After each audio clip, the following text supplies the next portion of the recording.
All right, I need another clap because I can't. That's hilarious. There we go.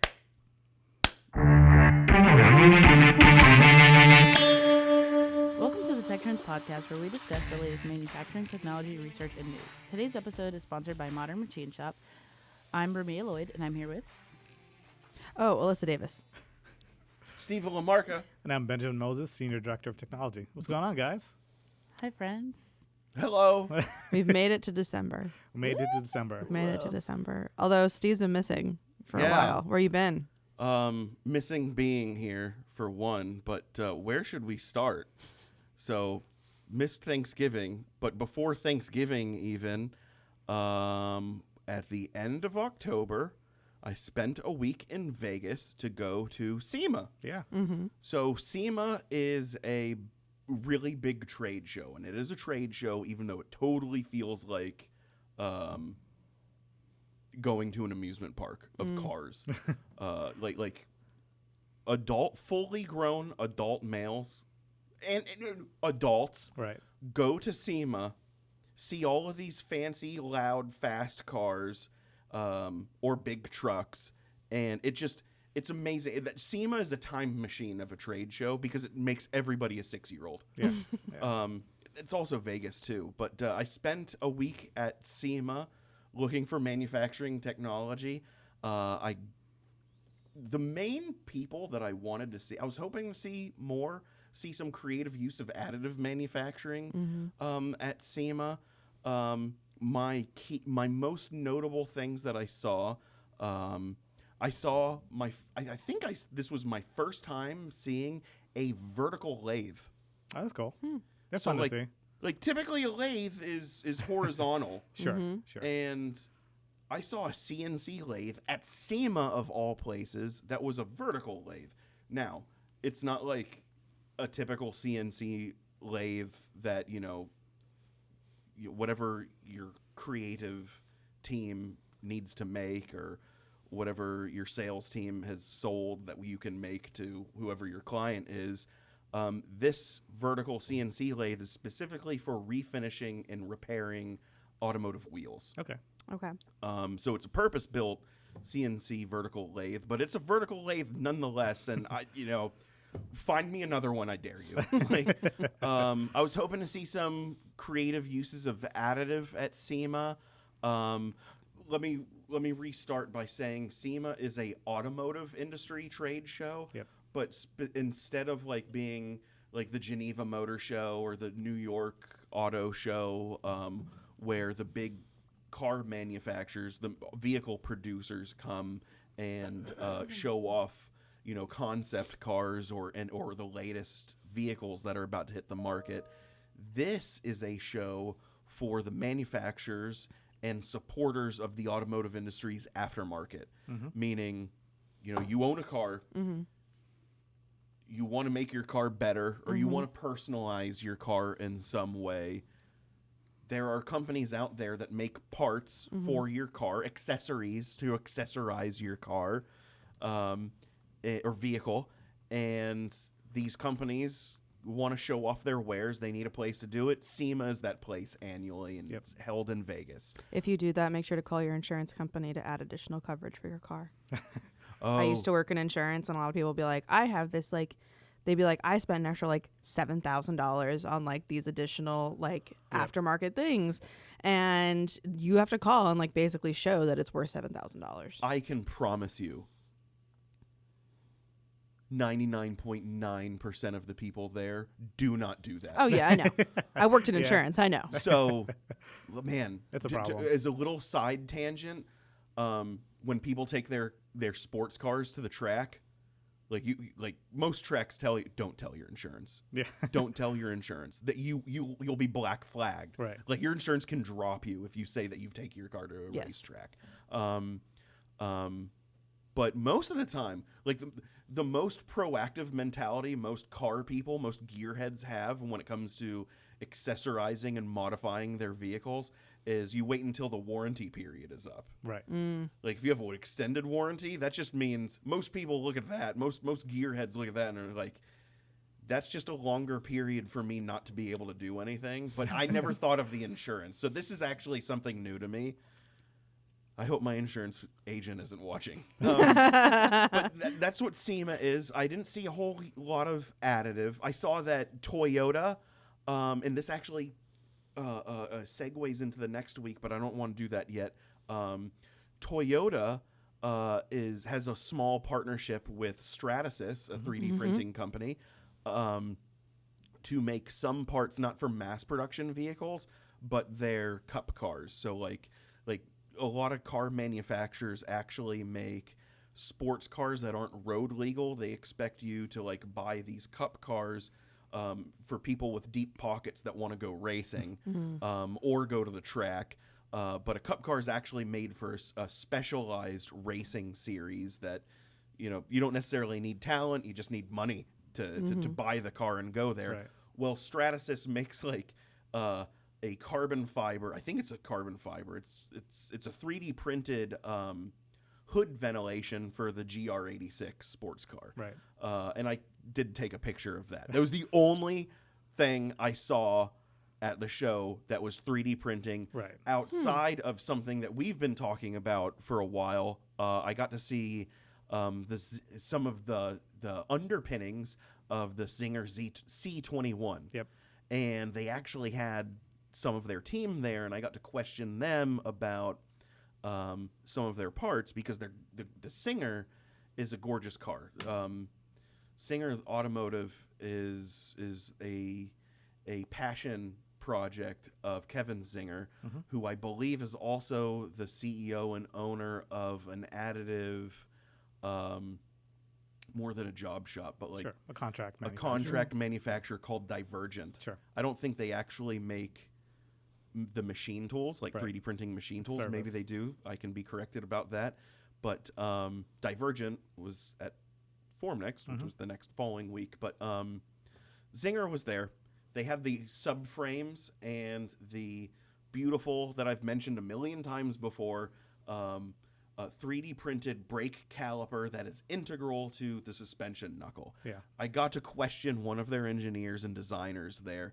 I was like, okay, this is a beautiful part. I don't want to come off as like a negative hater, but how is somebody supposed to change the brake rotor? Right. Like, because if the caliper can't come off of the knuckle because they're the same part, Yep.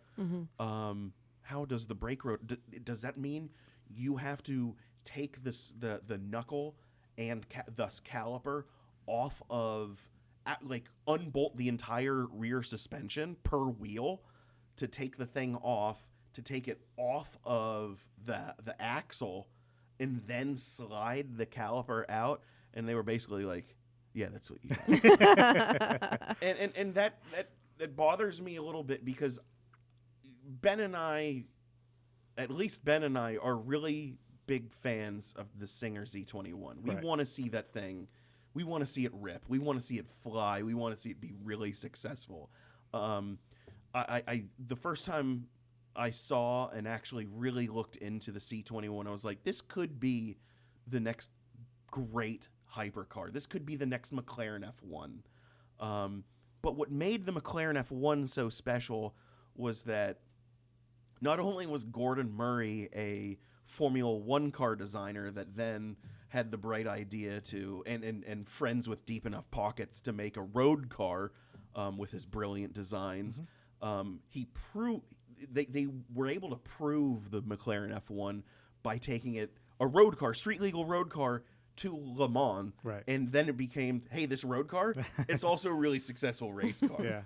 I want to see that happen to the C21, but to be a successful race car, you have to be able to service everything Right. quickly and easily, because on a 24-hour race like Le Mans, everything awful that can happen will happen. And that is a growing trend that you and I have talked about, is the shift in design of components that require longer maintenance cycles or longer time to get to a part. Now, we've seen like electronic parking brakes require controls through the ECU, removing of several layers to get to a part. So, Yeah.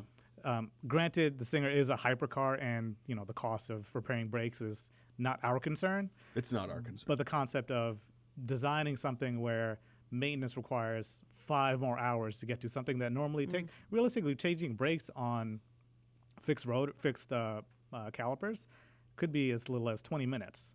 Now you're talking like 4 or 5 hours trying to remove the entire assembly. So I'm conflicted to see like what is the true benefit in that case, Right. Versus the potential impact to maintenance. Right. And then the last thing about SEMA before I go to the next trip, which was immediately the week after. Yep. The last place, the people that I finally got to meet, and they were awesome. A company called Send Cut Send. Yeah. I've talked about them before. They are a manufacturing as a service company.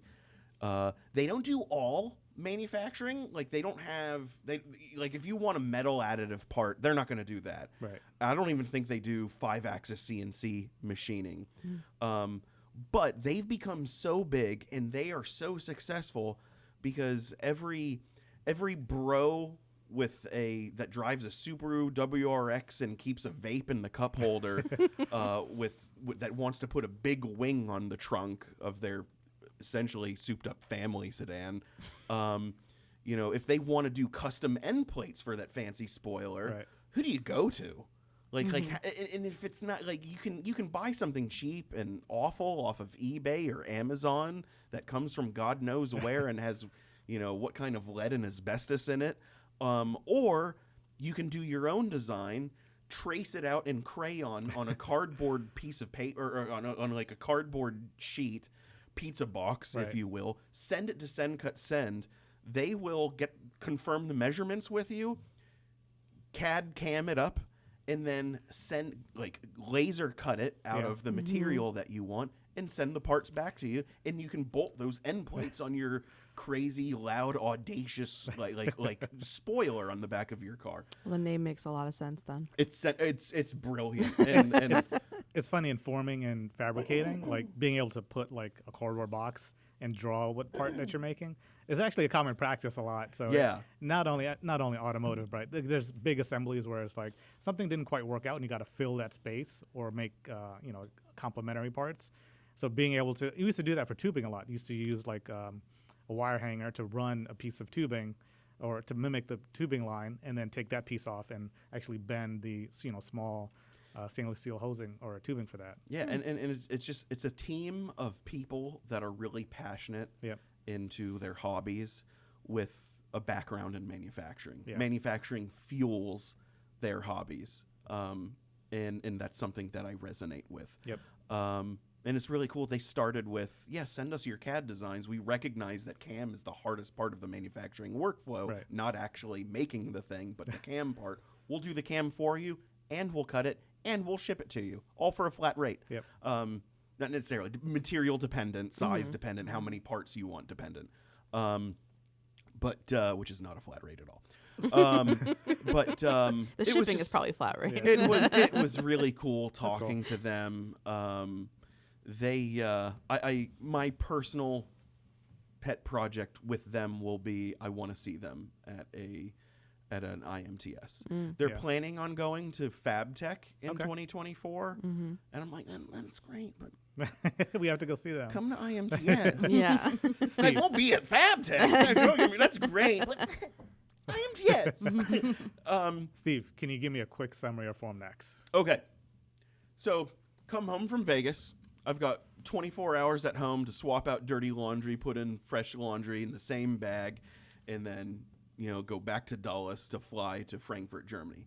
Never been to Germany before. Nice. I've never been outside of North America. Wow. I've been to Hawaii in the year 2000 for Christmas, and I've been to Mexico last year for the Monterey Tech Center, which was awesome. But I've never left North America, and this was my first time in Europe, and I've always wanted to go to Europe. In Frankfurt, Germany, fortunately, I'm not a geographer, so when I was looking at Google Maps, I was like, whoa, Frankfurt. So what's really nice is the Frankfurt Airport, which is a massive international hub. Yep. Is really close, like less than a half hour, maybe less than 15 minutes from where the show Formnext is, and our hotel was right next to the Frankfurt Messe. Yep. which is like their Frankfurt's McCormick place. I found out that Frankfurt is an hour and a half away from the Nürburgring. Oh, nice. Which is the biggest racetrack in the world. And it's so big that it is so financially hard to maintain that they turned it into a toll road. Meaning, Sorry. come to the racetrack, give us €25 or whatever it is. I got there too late to actually go on it. And also, speaking of insurance things, the rental car company, all the rental car companies don't tell the tourists, but they know if you take their car on the track. I'm sure they do. And then they will just be like, yeah, we're keeping the deposit. But it was in the clause, Germans love their paperwork. And it was like buying a house, renting a car there. There was like 30 pages of things that they flip you through. You don't have to sign every single one of them, but they flip you through everything. And I went to the Nürburgring, and to put things in perspective, I think I was like 9 years old when I got my first gaming console, which was a PlayStation. And then in 1997, the first Gran Turismo came out. And I've been playing Gran Turismo ever since then. And then when Gran Turismo 4 came out, I want to say in 2003, was the first time I was introduced to the Nürburgring. And it's a terrifying track because it's super fast and there's a Brazilian corners everywhere. It's very and technical. they're high speed, technical corners. And if you go off the track, there's probably like 10 meters of grass and then guardrail and catch fence. It's a terrifying track, even though there's no damage in Gran Turismo. It's just like, I just want to be able to go around the track without crashing. And this track has terrified me my whole life. And the only reason I ever went on that track in the game was to make progress in either the career mode or because that track had the longest straightaway in the entire game. So if you want to do a high-speed test on a real racetrack that exists and not some fictional racetrack, you had to take it to the Nürburgring. And anyway, since then, I've probably put it's a 12.9 mile racetrack, so I probably haven't put thousands, but I'd say definitely hundreds of laps in my lifetime around this track, virtually. It was a religious experience seeing it with my own eyes and being like, this place exists. It's real. And it was a beautiful moment. And then I went to Forum Next. Okay, let's get back to work. Let's save Forum Next for another time. Okay. Ramia, why don't you tell us about today's sponsor? Today's sponsor is Modern Machine Shop Made in the USA podcast. Tune in for Modern Machine Shop's Made in the USA podcast to explore manufacturing issues faced by companies making the intentional choice to manufacture in the U.S. Featuring commentary from OEM leaders, Made in the USA blends its nearly century-long expertise with a unique audio storytelling experience to shine a spotlight on the past, present, and future of American manufacturing. Awesome. Thanks, Ramia. Nice. You're very welcome. Elissa, tell me about ultrasound and 3D printing. Yeah. So, hold on, let me pull it up so I can make sure I say the right things. So, my article is from Scientific American, which is a very respected publication, from what I understand from all the television I watch. And it's ultrasound enables remote 3D printing even in the human body.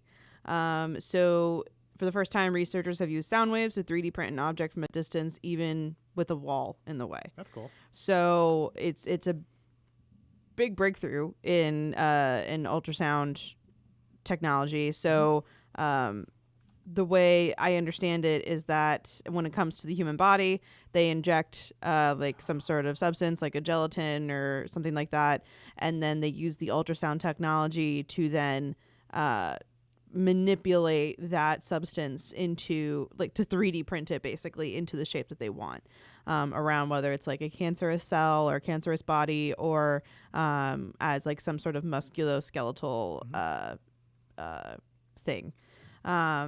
So, and it was through, so the university, so it originally was mature at the University of Illinois, Urbana-Champaign.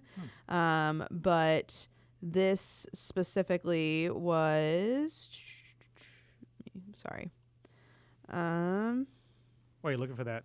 bring up 2 points that I've been keeping track of. One This is really exciting. Printing at point of use. So like the military has been, pushing additive to the front lines. Basically, now you can see 3D printers in the operating room. And it's very fascinating. But one of the key takeaways also is Printing the part where it's supposed to be. yeah.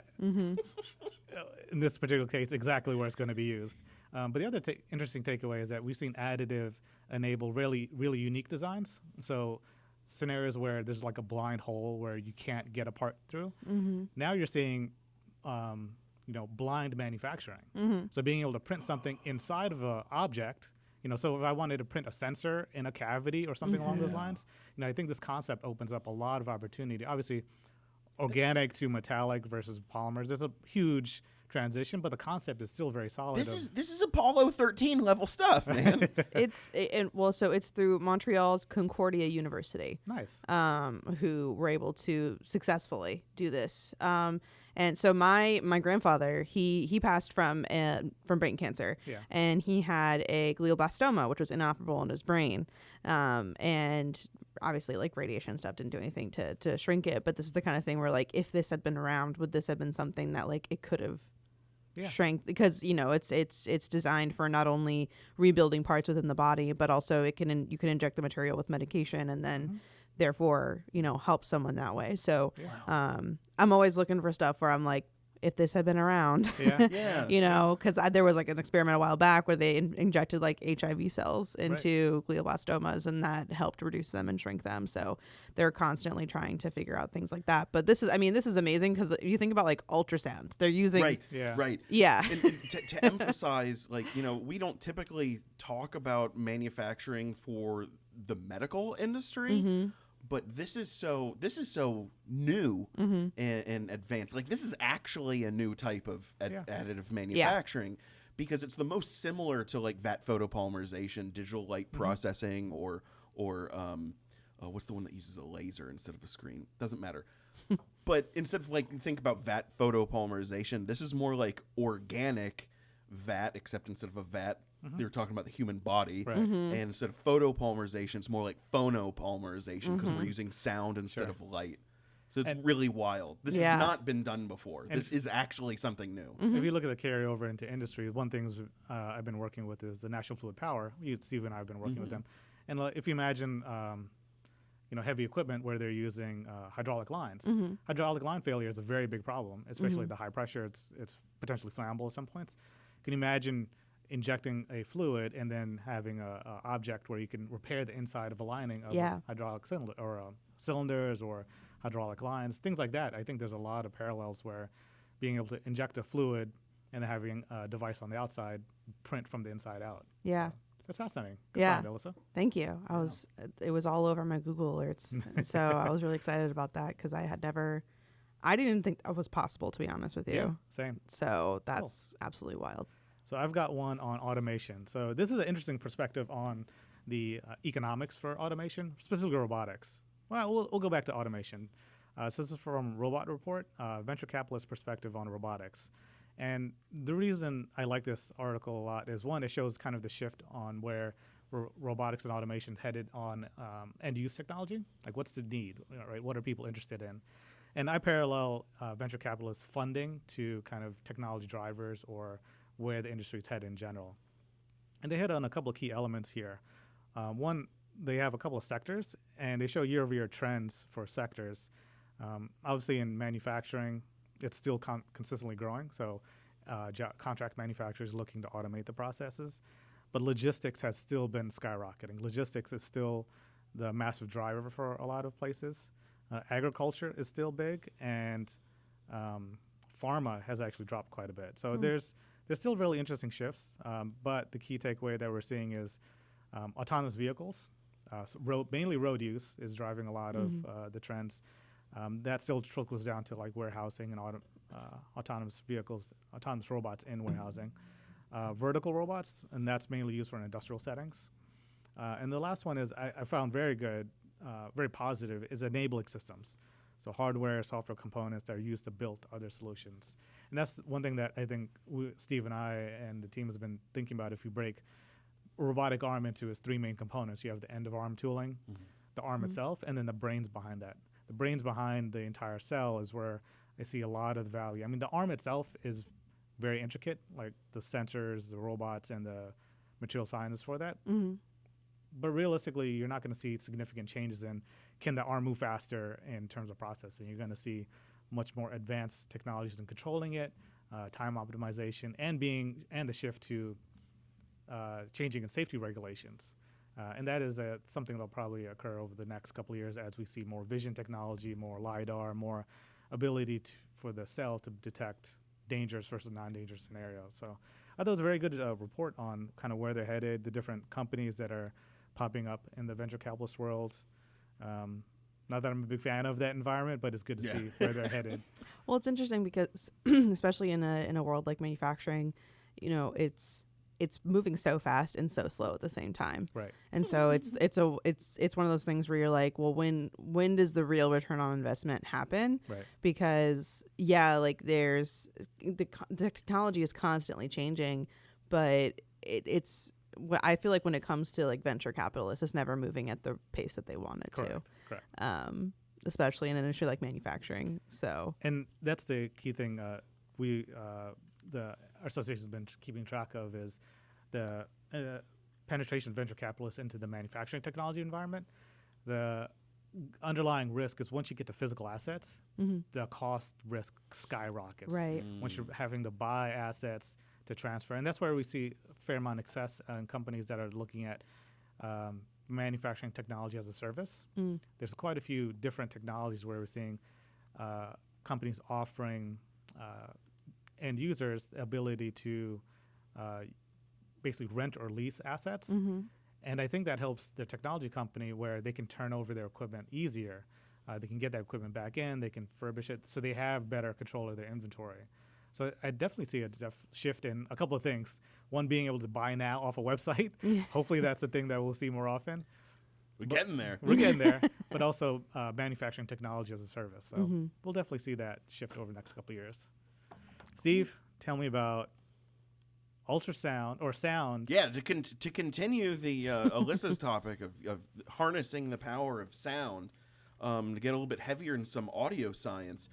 Modern Machine Shop released a day or two ago an article called "Controlling Extreme Cutting Conditions in Large Part Machining."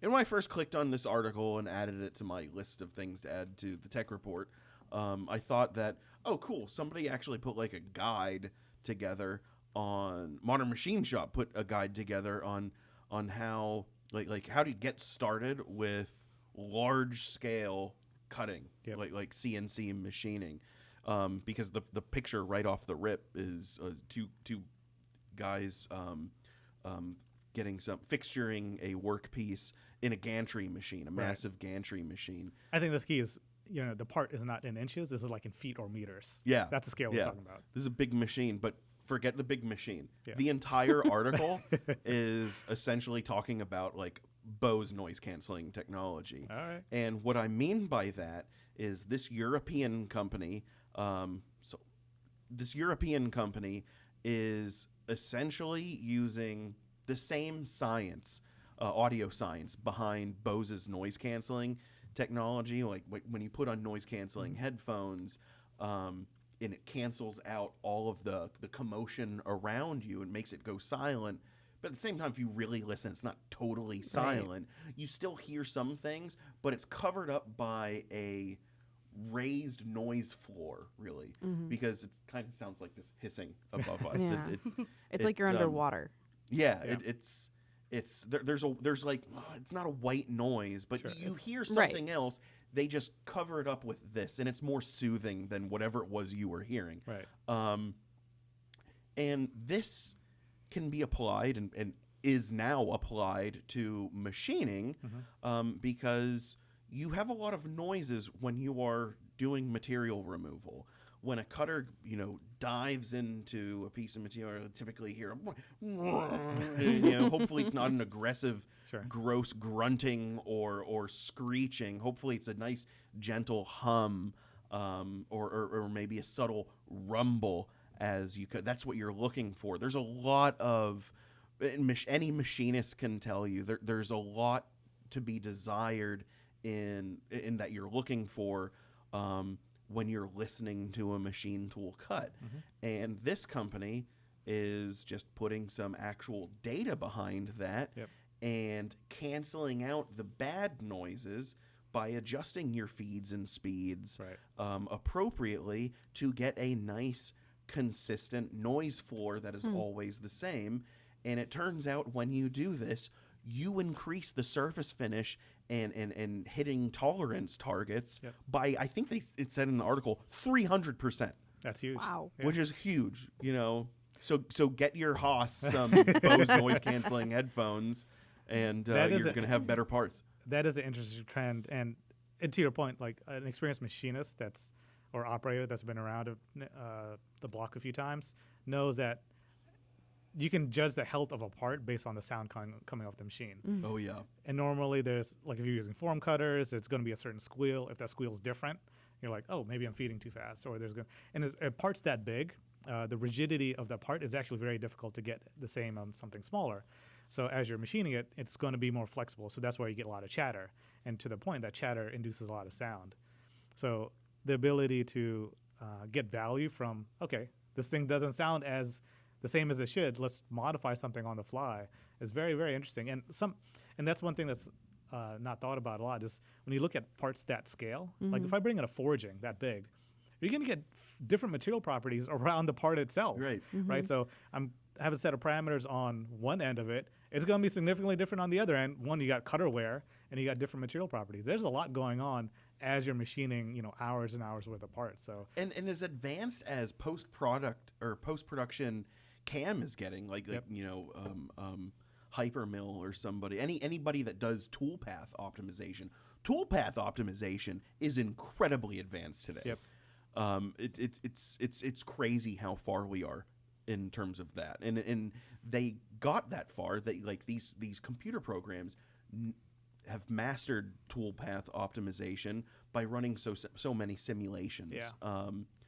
But the one thing that simulations really don't give you is what the noise is, what the sound is coming from there. And the fact that there is an active post-process thing that's a program that's running on the fly as the machine's cutting based on sound alone to optimize your toolpath is wild.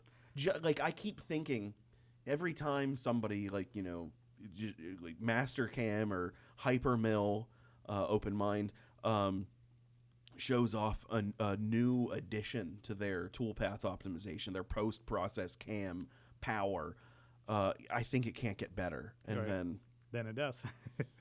Noise canceling. I never would have thought that the episode of Magic School Bus about sound waves would have led me to this. And here we are. That's the truth.